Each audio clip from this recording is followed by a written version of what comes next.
Renault ne se mariera pas avec Fiat, en tout cas pas pour le moment. Cette nuit, le constructeur italo-américain a annoncé son retrait de ce projet de fusion. En cause, la décision du conseil d'administration de Renault de reporter le vote à la semaine prochaine, un report dont la responsabilité incombe au gouvernement. Le conseil d'administration n'a pas été en mesure de prendre une décision en raison du souhait exprimé par les représentants de l'État français de reporter le vote à un conseil ultérieur.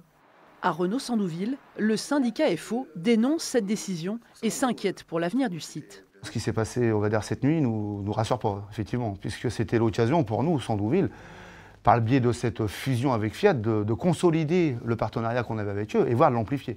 Ce qui nous annonçait, on va dire, en termes de volume, on va dire, c'était bénéfique et également, on va dire, en termes d'emploi. L'année dernière, l'usine de Sandouville a vu sortir de ses chaînes de production 126 000 véhicules utilitaires, dont 25 000 à destination de Fiat, soit près de 20% de la production. Ce contrat, passé en 2014 avec le constructeur automobile italien, doit s'achever en novembre prochain, d'où l'inquiétude de FO.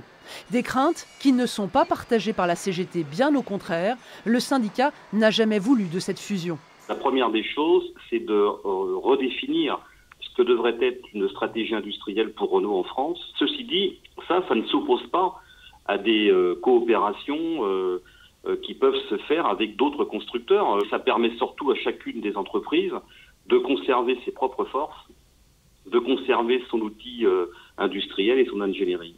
En attendant, à Sandouville, FO demande au gouvernement de s'engager sur l'avenir du site. Près de 2000 salariés y travaillent aujourd'hui.